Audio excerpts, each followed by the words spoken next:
નમસ્કાર વિદ્યાર્થી મિત્રો, મારી યુટ્યુબ ચેનલ ઇંગ્લિશ વિંગ્લિશમાં આપ સૌનું હાર્દિક સ્વાગત છે. મિત્રો, આજનો વિડીયો એટલે ધોરણ 7 એમાં પણ જે નવું અંગ્રેજી વિષય જે બદલાયેલો છે, આપણે નવું પાઠ્યપુસ્તક આવેલું છે એનો યુનિટ નંબર 3 કે જેનું નામ છે the guardians of the green. બહુ સરસ મજાના પાઠ આપેલા છે. એમાંનો એક સેક્શન એટલે કે રીડિંગ. તો આજે આપણે આ વિભાગમાં રીડિંગ સેક્શનની ચર્ચા કરીશું અને એમાં આવેલા પ્રેક્ટિસના પ્રશ્નો પણ સોલ્વ કરશું. તો ચાલો હવે અહીંયા તમે જોશો તો એક સુંદર મજાનું આપણને પોએમ આપેલ છે, કાવ્ય, જેનું ટાઇટલ છે બ્રાઇટ એન્ડ બ્યુટીફુલ. બરાબર, હવે શું છે આ પોએમની અંદર આપણે ચર્ચા કરીએ. તો પહેલાં આપ્યું છે કે all things bright and beautiful, કે દરેક વસ્તુઓ છે ને એ સુંદર હોય છે, તેજસ્વી હોય છે. ઓલ ક્રીચર્સ, ક્રીચર્સ એટલે શું? પ્રાણી. ગ્રેટ એન્ડ સ્મોલ, દરેક પ્રાણીઓ છે મહાન હોય છે અને નાના હોય છે. All things wise and wonderful, દરેક વસ્તુઓ વાઇઝ હોય છે, ડહાપણ ભરી, એન્ડ વન્ડરફુલ, અદ્ભુત હોય છે. The God made them all. હવે આવું શા માટે છે? કારણ કે આ બધાને બનાવનાર કોણ છે? તો કે સુપ્રીમ ગોડ, જે આપણે ભગવાન કહીએ છીએ. બરાબર, એણે આ બધી વસ્તુ બનાવી છે. Each little flower that opens, દરેક જે નાનું ફૂલ છે જે ખીલે છે. Each little bird that sings, નાના નાના પક્ષીઓ છે એ ગાય છે. હી મેડ, અહીંયા હી શબ્દ છે એ કોના માટે વાપરો છે? તો કે ગોડ માટે, ભગવાન માટે. હી મેડ ધેયર ગ્લોઈંગ કલર્સ, તેમણે પોતાનામાં રહેલા જે કલર છે. હી મેડ ધેયર ટાઇની વિંગ્સ, ભગવાને તેને નાના નાના પાંખો આપી છે. અહીંયા ભગવાનના વખાણ છે, એની સ્તુતિ છે. ધ પર્પલ હેડેડ માઉન્ટેન્સ, જો શું કીધું? પર્વતનું હેડ એટલે કે એની ટૂંક કેવી છે? તો કે purple headed. The river running by, અને બાજુમાંથી શું પસાર થાય છે? નદી પસાર થતી જાય છે. જો ચિત્રમાં આપ્યું છે આપને. The sunset and the morning, સૂર્યાસ્ત અને સવારનો સમય. ધેટ બ્રાઇટન્સ અપ ધ સ્કાય, આ સવાર પડે કે સાંજ પડે ત્યારે તમે જોશો ને તો આકાશ એકદમ પ્રકાશિત હોય છે. બરાબર છે. ચાલો આગળ કવિ શું કહે છે એ જોઈએ આપણે.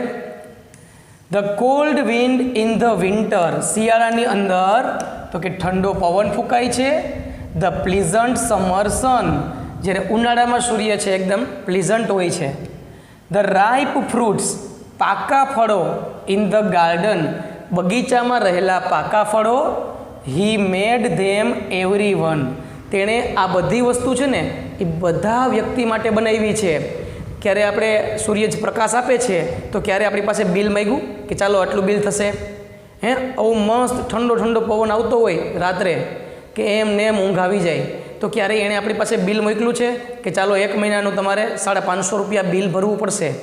નહીં, આ બધા માટે છે. The tall trees in the greenwood, greenwood એટલે કે લીલાછમ જંગલો, એની અંદર રહેલા ઊંચા ઊંચા વૃક્ષો. ધ મિડોઝ વેર વી પ્લે, અને ઘાસના નાના નાના મેદાનો કે જ્યાં અમે રમીએ છીએ. ધ રસીસ બાય ધ વોટર, રસ એટલે કે ધસવું થાય, પાણી જ્યારે ખડખડાટ આગળ વહેતું હોય છે. વી ગેધર એવરી ડે, અમે દરરોજ ત્યાં ભેગા થઈએ છીએ. બરાબર, નેચરલ સ્વિમિંગ પુલ છે. He gave us eyes to see them, he એટલે અહીંયા કીધું ને કે ભગવાન, તેણે આપણને આ બધી વસ્તુઓ જોવા માટે શું આપી છે? તો કે આંખો આપી છે. And lips that we might tell, અને હોઠ પણ આપ્યા છે કે આપણે એનું વર્ણન કરી શકીએ. How great is God almighty, કે આ ભગવાન છે એ કેટલા મહાન છે. Who has made all things well, કે જેણે આ બધી વસ્તુઓ સુંદર મજાની એને રચના કરી છે. બરાબર, આપણને જો કુદરતી વસ્તુ હશે ને આપણને બહુ ગમશે. શા માટે?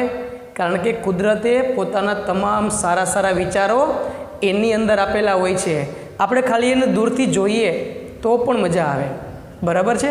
તો અહીંયા સુપ્રીમ ગોડ, ઓલમાઇટી ગોડ, એની ચર્ચા કરવામાં આવી છે. ચાલો હવે ધીમે ધીમે આપણે આગળ વધીએ. તો આપણે આગળ જોશું તો સુંદર મજાની પ્રેક્ટિસ આપેલી છે. હવે આ પ્રેક્ટિસ કોને આધારે લખવાની છે આપણે? તો કે પોએમને આધારે. શું કહે છે જુઓ. રિપ્લેસ કરવું એટલે બદલાવવું, યાદ રાખજો.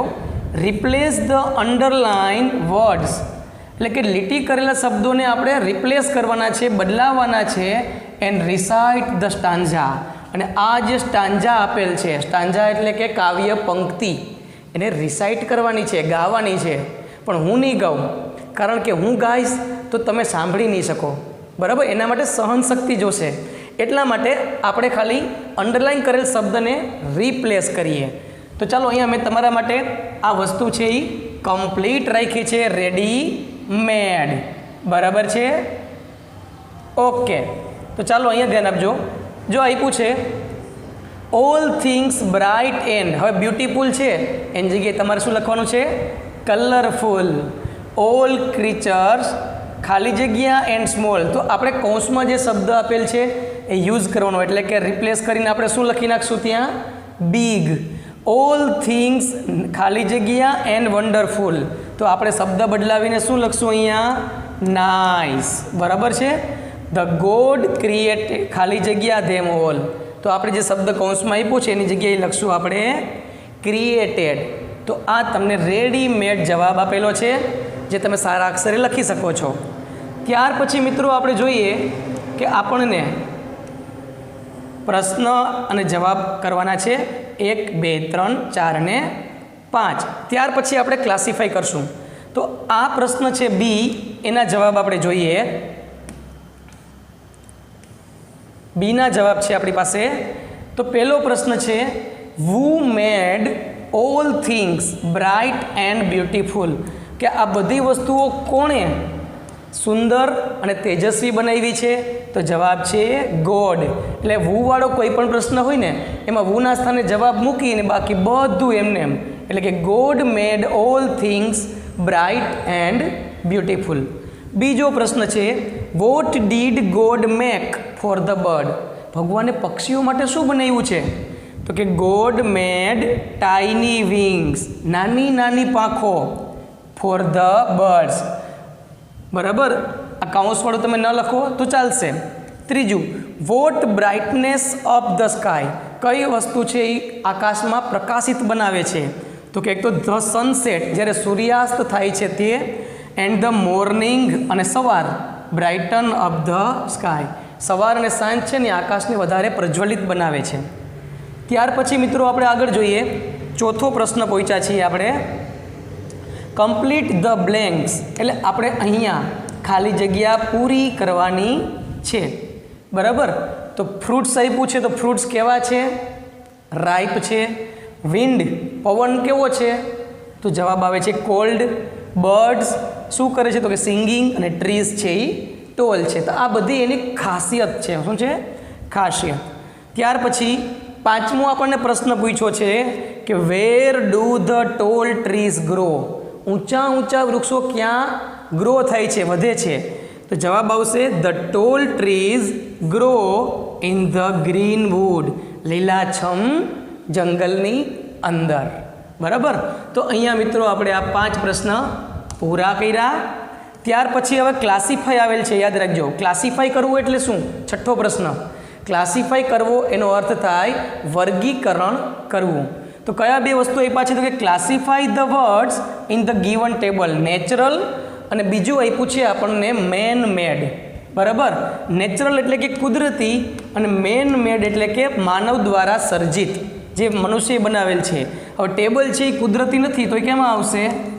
આ બાજુ લખીએ આપણે ટેબલ. ટ્રી કુદરતી છે એટલે હું અહીંયા લખીશ. પેન તો એ માનવ દ્વારા બનાવેલ છે. કાવ કુદરતી છે. રેડિયો આ બાજુ આવશે. પછી આવે છે કાર, એ પણ આ બાજુ આવશે, માનવ દ્વારા સર્જિત. રિવર એ આપણે બનાવી નથી, રિવર. પછી આવે છે સ્વિમિંગ પુલ, એ આપણે બનાવ્યું પાછું, બરાબર. સ્વિમિંગ પુલ કોણે બનાવ્યું? આપણે, મનુષ્યએ. પછી સ્ટાર, તો એ આખું આ બાજુ આવશે સ્ટાર. અને છેલ્લે આવે છે માઉન્ટેન, એ પણ અહીંયા આવશે. તો આને આપણે શું કર્યું કહેવાય? વર્ગીકૃત કર્યું કહેવાય. એકદમ ઇઝી છે. ઓકે, ચલો હવે પ્રશ્ન ક્રમાંક જોઈએ 7મો. તો મિત્રો અહીંયા આપણે જોશો ને તમે તો આપણને એક માઇન્ડ મેપ આપેલ છે, થોડુંક નાનું કરી નાખો એટલે તમને ક્લિયર દેખાય.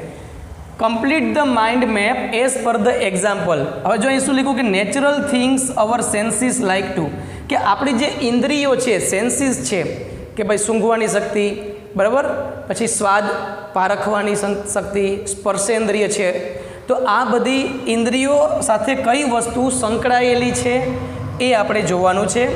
તો અહીંયા તમે જોશો તો જો આપણે લખેલ છે આ રીતે, કમ્પ્લીટ તમને કોષ્ટક આપ્યો છે મેં, કે જો તમે જોશો આ રહ્યો, ઓકે અહીંયા છે, હા, જો એમાં ટેસ્ટ આપેલ છે તો ટેસ્ટ છે આપણે એમાં શું આવશે તો કે ફ્રૂટ્સ આવશે અને વેજીટેબલ્સ આવશે. સ્મેલ તો કઈ વસ્તુ સૂંઘવાનીમાં આવી તો કે ફ્લાવર્સ છે. પછી ફ્રેશ રેન, તાજો વરસાદ હોય ને એ આપણે સૂંઘીને ઓળખી શકીએ. વેટ અર્થ, ધારો કે માટી ભીની થઈ હોય ને તો કેટલી મસ્ત સુગંધ આવે, તો આ કઈ ઇન્દ્રિય સાથે સંકળાયેલું છે તો કે સૂંઘવાની શક્તિ, જેને ઘ્રાણેન્દ્રિય કહેવાય. સાઇટ એટલે કે જોઈ શકાય એવું, તો કે રેઇનબોઝ છે, કુદરતી વસ્તુ, બરાબર, સ્ટાર છે, બ્રાઇટ ગ્રીન ટ્રીઝ, આ બધું જોઈ શકીએ છીએ. હિયર, હવે સાંભળવાની શક્તિ એ શું સંકળાયેલું છે તો કે બર્ડ્સ ચિર્પિંગ, પક્ષીઓનો કલરવ, ફ્લોઈંગ રિવર વેવ્સ, નદીઓમાં મોજા આમ આવતા હોય, વહેતી હોય તો એનો અવાજ છે એ આપણે શું કરી શકીએ, સાંભળી શકીએ. ને ટચ, જેને સ્પર્શેન્દ્રિય કહેવાય, અડીને આપણે ફીલ કરી શકીએ, તો કે સોફ્ટ ગ્રીન ગ્રાસ, એકદમ લીલુંછમ કૂણું ઘાસ, કૂલ રિવર વોટર, ને ઠંડુ નદીનું પાણી, અને આપણે સ્પર્શ કરીને જોઈ શકીએ, બરાબર. તો આ બધી આપણી સેન્સીસ છે, ટેસ્ટ, સ્મેલ, સાઇટ, હિયર અને ટચ, અને આ બધા એની સાથે સંકળાયેલા શબ્દ છે, જે તમે ઓલો રાઉન્ડ આપ્યું છે ને એમાં તમે લખી શકો છો, બરાબર. ચાલો હવે આપણે આપણી કથા આગળ વધારીએ. હવે ચર્ચા કરો, થોડું ઝૂમ કરી દઉં પાછું, ચાલો, ઓકે. શું કહે છે, ચર્ચા કરો આપણા ઉપર ભગવાન, માતા પિતા અને ગુરુના કયા કયા ઉપકાર છે. જો આ બધા વ્યક્તિઓના આપણા ઉપર ઉપકાર છે, માતા પિતા છે, ભગવાન છે અને આપણા ગુરુ, તો આપણે એના ઉપર જો એક સ્ટોરી આપી છે, સુંદર મજાની નાની એવી સ્ટોરી છે, આપણે સમજીએ. Small steps big impact. હવે તમને એમ થશે ભાઈ ઇમ્પેક્ટ એટલે વળી શું? સ્મોલ સ્ટેપ નાના પગલાં, પણ એની ઇમ્પેક્ટ એટલે થાય અસર. નાના પગલાંની પણ ઘણીવાર મોટી અસર થતી હોય છે, એટલે એમ કહેવાય છે કે એક એક ડગલું વિચારીને મૂકવું, બરાબર છે. ચાલો જોઈએ. Vidisha was A smart and curious student. Vidisha છે ને એકદમ સ્માર્ટ અને એકદમ ક્યુરિયસ એટલે કે આતુર વિદ્યાર્થી છે, હતી. who loved science and cared deeply about the environment. તેને સાયન્સ ખૂબ જ ગમતું અને ઊંડાણપૂર્વક તે પર્યાવરણ વિશે કેર્ડ હતી, એટલે કે કાળજી રાખતી હતી, બરાબર. સો તેથી વેન હર સ્કૂલ એનાઉન્સ્ડ, તેથી જ્યારે તેની શાળામાં એનાઉન્સ થવું એટલે શું? જાહેરાત થવી. ધ એન્યુઅલ સાયન્સ ફેર, વાર્ષિક વિજ્ઞાન દિવસ. સી ઇમિડિયેટલી એટલે તાત્કાલિક, decided to build A model, તરત જ નક્કી કર્યું કે હું એક સુંદર મજાનું મોડેલ બનાવીશ. Of A clean and green village. શેનું મોડેલ બનાવવાની વાત કરી? તો કે સ્વચ્છ અને લીલુંછમ ગામડું. સી સ્પેન્ટ સેવરલ વીક્સ, એણે કેટલા બધા અઠવાડિયો એમાં સ્પેન્ટ કર્યા. સ્પેન્ટ કરવા એટલે વિતાવવા. Researching and working on her idea, કે એના વિચાર ઉપર કામ કરવા અને રિસર્ચ કરવા, કે આ જે પ્રોજેક્ટ છે એની ઉપર એણે ઘણા બધા વિચારો કર્યા. ક્યાં સુધી? કેટલા બધા અઠવાડિયા. હર મોડલ ઇન્ક્લુડેડ, હવે એના મોડલમાં ઇન્ક્લુડ હતું. ઇન્ક્લુડ એટલે સમાવિષ્ટ. શું હતું સમાવિષ્ટ? તો કે સોલર પેનલ, એટલે કે સોલર પેનલ જે આવે છે ને ફોર પાવર, તેને પાવર માટે શેનો ઉપયોગ કર્યો? સોલર પેનલનો. એ પ્લાસ્ટિક રિસાયકલિંગ યુનિટ, એટલે કે પ્લાસ્ટિકને રિસાયકલ કરવું. રિસાયકલ કરવું એટલે શું થાય? તો કે પુનઃ ઉપયોગ કરવો. એ રેઇન વોટર હાર્વેસ્ટિંગ સિસ્ટમ, એટલે કે પાણીનું સંગ્રહ કરવાની પદ્ધતિ. એન્ડ ઓર્ગેનિક ફાર્મ્સ, અને ઓર્ગેનિક ફાર્મ એટલે કે એવા ખેતર કે જેમાં દવા એટલે કે રાસાયણિક દવાનું નામો નિશાન ના હોય, એને કહેવાય organic farm. Using modern techniques. શેનો ઉપયોગ કરીને? તો કે આધુનિક ટેકનિકનો ઉપયોગ કરી અને એને ઓર્ગેનિક ફાર્મ બનાવ્યું. બરાબર, આ બધી વસ્તુનો સમાવેશ તેણે પોતાના મોડેલમાં કર્યો. It હેલ્પ્ડ children learn about. હવે આ જે મોડેલ છે એ બાળકોને શેમાં મદદ કરશે? To learn about their traditions, તેમની રૂઢિઓ વિશે શીખવામાં. એન્ડ એન્કરેજ ધેમ, અને બાળકોને પ્રોત્સાહિત કરશે શેના માટે? To spend less time on screens and more time with their community. આ વસ્તુ શેમાં મદદ કરશે? તો કે સ્ક્રીન ઉપર ઓછો સમય વિતાવવો. સ્ક્રીન ઉપર એટલે મોબાઈલમાં. બરાબર, અને મોર ટાઈમ વિથ ધેર કોમ્યુનિટી, અને સમાજ સાથે એ વધારે સમય વિતાવે. આ એનો મુખ્ય હેતુ હતો. ચાલો આગળ વધીએ. હવે સ્ટોરીમાં શું આવે છે? What would you like to add in Vidisha's model of clean and green village. કે વિદિશાનું જે આ મોડેલ છે ક્લીન એન્ડ ગ્રીન વિલેજ, એમાં તમે શું એડ કરવા માગો છો? આની ચર્ચા કરવાની છે. ચાલો આગળ વધીએ આપણે. On the day of the science fair, એટલે કે વિજ્ઞાન દિવસના દિવસે વિદિશા કોન્ફિડન્ટલી પ્રેઝન્ટેડ હર પ્રોજેક્ટ. એકદમ વિશ્વાસપૂર્વક તેણે પોતાનો પ્રોજેક્ટ રજૂ કર્યો. ધ જજીસ વેર વેરી ઇમ્પ્રેસ્ડ, અને જે નિર્ણાયકો હતા એ એનાથી ખૂબ જ પ્રભાવિત થયા. બાય હર ક્રિએટિવ મોડેલ, એનું જે ક્રિએટિવ મોડેલથી જે નિર્ણાયકો હતા એ ખૂબ જ પ્રભાવિત થયા. C explained how Har village promoted sustainable living and strong community values. તેણે શું સમજાવ્યું? સી એક્સપ્લેન, તેણે સમજાવ્યું how Har village promoted sustainable living, કે પોતાનું જે ગામ છે એ કેવી રીતે પ્રમોટ કરવું એટલે શું? તો કે પ્રોત્સાહિત કરવું. ગામને કેવી રીતે પ્રોત્સાહિત કરવું? તો કે સસ્ટેનેબલ લિવિંગ, એટલે કે જે ઉર્જા આપણને મળે છે ને એ સસ્ટેનેબલ, જે આપણે કહીએ ને કે બે પ્રકાર હોય છે ઉર્જાના, પુનઃ પ્રાપ્ય, પુનઃ અપ્રાપ્ય, એટલે કે એવી ઉર્જા જે ક્યારેય ખાલી ન થાય, એની ઉપર ડિપેન્ડન્ટ રહેવાનું સમજાવે છે. એન્ડ સ્ટ્રોંગ કોમ્યુનિટી વેલ્યુઝ, અને કોમ્યુનિટી વેલ્યુ એટલે શું? તો કે સામાજિક સંબંધો એ મજબૂત હોવા જોઈએ. આ બધી વસ્તુઓ એણે આ મોડેલમાં સમજાવ્યું. Vidisha's project was chosen to represent her school at the state level science fair. તેના આ પ્રોજેક્ટને બરાબર સ્ટેટ લેવલ એટલે કે રાજ્ય કક્ષાએ પસંદ કરવામાં આવ્યો. She was a bit nervous, એ થોડીક નર્વસ થઈ ગઈ, બરાબર, પરંતુ excited to present her model to more people, પણ વધારે લોકોને તેના મોડેલ સમજાવવા માટે પાછી એક્સાઇટેડ પણ હતી, એટલે કે ઉત્સાહી પણ હતી. બરાબર, ચાલો આગળ જોઈએ. At the state level science fair, એટલે કે રાજ્ય કક્ષાના વિજ્ઞાન મેળામાં her project was unique among many other projects. હવે ત્યાં ઘણા બધા પ્રોજેક્ટ હતા, એમાંથી આ પ્રોજેક્ટ છે એ ખૂબ જ કેવો હતો?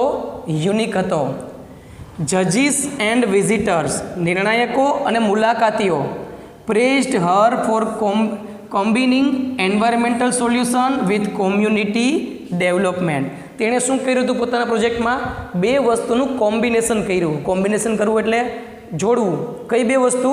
તો કે એન્વાયરમેન્ટલ સોલ્યુશન, પર્યાવરણની જે પ્રશ્નો છે એના સમાધાન કોની સાથે કોમ્બિનેશન કર્યું? તો કે વિથ કોમ્યુનિટી ડેવલપમેન્ટ, કે સામાજિકતા મિતિ વધારવા, સમાજ જ્યારે સંબંધો કેમ વિકસાવવા, આ બંનેનું કોમ્બિનેશન તેના મોડેલમાં જોવા મળે છે.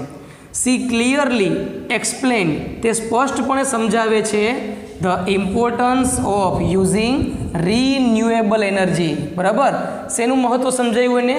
તો કે જે એનર્જીનો ફરીથી ઉપયોગ કરી શકીએ અને રિન્યુ કરી શકીએ એ સમજાવ્યું છે. રિડ્યુસિંગ વેસ્ટ, કચરા છે એને ઘટાડવો, રિડ્યુસ કરવું એટલે ઘટાડવું. And keeping cultural traditions alive, અને સાંસ્કૃતિક જે આપણી ટ્રેડિશન છે, રૂઢિ છે, એને જીવંત રાખવી. આ બધી વસ્તુનું મહત્ત્વ તેણે સમજાવ્યું. ત્યાર પછી આપણે આગળ વધીએ. When the results were announced, જ્યારે પરિણામો જાહેર થયા, Vidisha's model was one of the top projects in the state. તો જે ટોપ પ્રોજેક્ટ્સ હતા રાજ્ય કક્ષામાં, એમાંનો એક પ્રોજેક્ટ કોનો હતો? વિદિશાનો. સી વોઝ થ્રિલ્ડ, એકદમ રોમાંચક બની ગઈ. And proud of her efforts, અને પોતે જે પ્રયત્ન કર્યા હતા એની ઉપર તેને ગર્વ થયો. ધ વોલ એક્સપિરિયન્સ હેલ્પ્ડ વિદિશા, આ આખો અનુભવ એને વિદિશાને શેમાં સહાય કર્યું? To improve Har science skill. આ પ્રોજેક્ટથી એની જે સાયન્સની સ્કિલ છે, એની આવડત છે, એમાં ઘણો વધારો થયો. C understood the importance of the environment, તે પર્યાવરણનું મહત્ત્વ વિશે સમજી. એન્ડ ધ કોમ્યુનિટી સપોર્ટ, સમાજનો કઈ બાબતમાં સાથ જોઈએ છે, બરાબર છે, સમાજની કઈ બાબતમાં સંપર્ક કરવો, સાથ જોઈએ, એ બાબત પણ એ શીખી. Her project inspired other at school, એના પ્રોજેક્ટે શાળામાં બીજાને પણ પ્રેરણા આપી. The school started using some of her ideas, અને એના આ વિચારોથી શાળાની નવી શરૂઆત થઈ. Vidisha had taken the first step toward making a real difference, વિદિશાએ એક વસ્તુ અલગ કરવા માટે એણે પહેલું પગલું ભર્યું. She was also excited to keep working toward a greenery and better world. બરાબર, શું કહે છે કે સી વોઝ ઓલ્સો એક્સાઇટેડ, એ રોમાંચક હતી કઈ બાબતમાં? ટુ કીપ વર્કિંગ ટુવર્ડ, કઈ દિશામાં એ કામ કરતી હતી? તો કે ગ્રીનર એટલે કે લીલોતરી, અને સુંદર મજાની દુનિયા બનાવવા માટે પોતે આગળ વધી રહી હતી. તો આ સુંદર મજાની સ્ટોરી છે, આમાં ઘણું બધું શીખવા મળે છે. નવા નવા પ્રોજેક્ટ વિશે માહિતી મળી, બરાબર, રિન્યુએબલ એનર્જી એટલે શું એની માહિતી મળી. તો હવે આ પેરેગ્રાફ અને આ પાઠને આધારે ફરી આપણે પ્રેક્ટિસ કરવાની છે પ્રશ્નના જવાબની. બરાબર, તો આ પ્રશ્નના જવાબ તમારા માટે મેં રેડીમેડ રાખ્યા છે, બરાબર, એની આપણે ચર્ચા કરીએ. તો આન્સર ધ ક્વેશ્ચન, પહેલો પ્રશ્ન છે મિત્રો એમાં કે what was the theme of Vidisha's science project, વિદિશાના સાયન્સ પ્રોજેક્ટ માટે શું થીમ હતી? તો જવાબ આવે છે B, clean and green village. બરાબર, બી ઓપ્શન સાચો છે. બીજો પ્રશ્ન છે મિત્રો, write innovative solutions given in Vidisha's project. હવે વિદિશાનો જે પ્રોજેક્ટ હતો એમાં ઇનોવેટિવ સોલ્યુશન આપેલા છે, એનું આપણે લિસ્ટ બનાવવાનું છે. ઇનોવેટિવ એટલે શું થાય ખ્યાલ છે? નવીન, કાંઈક અલગ, અને સોલ્યુશન એટલે કે આપણને રસ્તો. તો એમાં ધ ઇનોવેટિવ સોલ્યુશન્સ ઇન્ક્લુડેડ, કઈ વસ્તુનો સમાવેશ થાય છે? તો કે solar panels for clean power, a plastic recycling unit, a rain water harvesting system, અને ચોથું હતું organic farms using modern eco friendly techniques. આ ચારેય વસ્તુનો તેણે પ્રોજેક્ટમાં ઉપયોગ કરેલો છે. ત્યાર પછી મિત્રો જોઈએ આપણે ત્રીજા નંબરનો પ્રશ્ન, કમ્પ્લીટ ધ ટેબલ. હવે આપણે ટેબલ કમ્પ્લીટ કરવાનું છે. એક બાજુ વિદિશાના પ્રોજેક્ટ આપ્યા છે અને બીજી બાજુ આપણે આપણો ડ્રીમ પ્રોજેક્ટ લખવાનો છે. તો એવું જરૂરી નથી કે આ જ જવાબ તમારે પણ લખવો. આ મેં મારા મંતવ્ય મુજબ લખેલો છે, તો હું તમને સમજાવી દઉં છું કે વિદિશાના પ્રોજેક્ટ શું છે. તો કે plastic recycling unit, rain water harvesting system, અને ત્રીજું છે ઓર્ગેનિક ફાર્મ. એની સામે આપણે પેલું e waste management and gadget recycling centre. E waste કેને કહેવાય? તો કે ઇલેક્ટ્રોનિક વેસ્ટ, ઇલેક્ટ્રોનિક વસ્તુમાંથી જે કચરો નીકળે છે, સર્કિટ હોય છે વગેરે, એની બાબત છે. બીજું જ લીધું છે smart drip irrigation network and grey water filtration. બરાબર, ડ્રીપ ઇરિગેશન, પાણીનો બચાવ કરવા માટેની સૌથી શ્રેષ્ઠ યુક્તિ. અને ત્રીજું છે વર્ટિકલ રૂફટોપ. બરાબર છે, hydroponic gardens using solar sensor, solar સેન્સરનો ઉપયોગ કરી અને હાઇડ્રોપોનિક્સ ગાર્ડન બનાવવું. હાઇડ્રોપોનિક્સ વિશે તમારે કદાચ ડીપમાં 8માં આવશે. હાઇડ્રોપોનિક્સ છે એ એક પ્રકારની ખેતીની પદ્ધતિ છે જેને હાઇડ્રોપોનિક્સ મેથડ કહેવામાં આવે છે અને મોટે ભાગે ટેરેસ ગાર્ડનમાં જોવા મળે છે. તો આ આપણી રીતે લખવાના હોય છે. ત્યાર પછી બી એક્ટિવિટી જોઈએ મિત્રો, underline similar sentences from the story. હવે અહીંયા આપણને જે વાક્ય આપ્યા છે એવો અર્થ ધરાવતા વાક્ય આપણે સ્ટોરીમાંથી લખવાના છે. તો ચાલો જોઈએ. પહેલું વાક્ય, she was nervous but form to showcase her project to a wider audience. હવે આવો અર્થ ધરાવતું વાક્યમાં કયું છે તો કે she was a bit nervous but excited to present her model to more people. આ વાક્ય છે એ પાઠનું વાક્ય છે. ત્યાર પછી બીજું વાક્ય જોઈએ મિત્રો કે Vidisha's school companions and teachers, એટલે કે એના સ્કૂલના સાથીદારો અને શિક્ષકો were inspired by her work, એના કામથી પ્રભાવિત થયા. તો એવું વાક્ય કયું છે? Her project inspired others at school, the school started using some of her ideas. ત્યાર પછી ત્રીજું વાક્ય છે she worked hard on her project for many days. તો શરૂઆતમાં જ આ વાક્ય હતું કે she spent several weeks રિસર્ચિંગ and working on her idea. ત્યાર પછી ચોથું વાક્ય જોઈએ આપણે, her project indicated all the facilities for green and clean village. તો એના જેવું અર્થ ધરાવતું વાક્ય આપ્યું છે her model included solar panels for power, a plastic recycling unit, a rain water harvesting system and organic farms using modern techniques. આ બે વસ્તુ સેમ બતાવે છે, બરાબર. ચાલો પછી હવે આપણે શબ્દ અધૂરા છે એ પૂરા કરવાના છે. જેમ કે પહેલો શબ્દ આપ્યો છે તમને, શેનો આપ્યો છે? પ્રોજેક્ટ. તો એમાં શબ્દ જે ખૂટે છે, બરાબર. પછી બીજો આપ્યું છે સ્માર્ટ, પછીનો સ્પેલિંગ છે વિલેજ અને એના પછી છે સ્કૂલ. તો બહુ સિમ્પલ એક્ટિવિટીઝ આપેલી હતી. તો મિત્રો મને આશા છે કે તમને આ આખા સેક્શન કોઈ પ્રશ્ન નહીં હોય. છતાં કંઈ પણ પ્રશ્ન હોય તો તમે મને કોમેન્ટ બોક્સમાં જરૂર પૂછી શકો છો. હું એનો જવાબ ચોક્કસ આપીશ. અને મિત્રો જો આ વિડીયો તમને ગમ્યો હોય ને તો લાઈક કરજો, શેર કરજો અને સબસ્ક્રાઈબ જરૂર કરજો. અસ્તુ. જય હિન્દ, જય ભારત.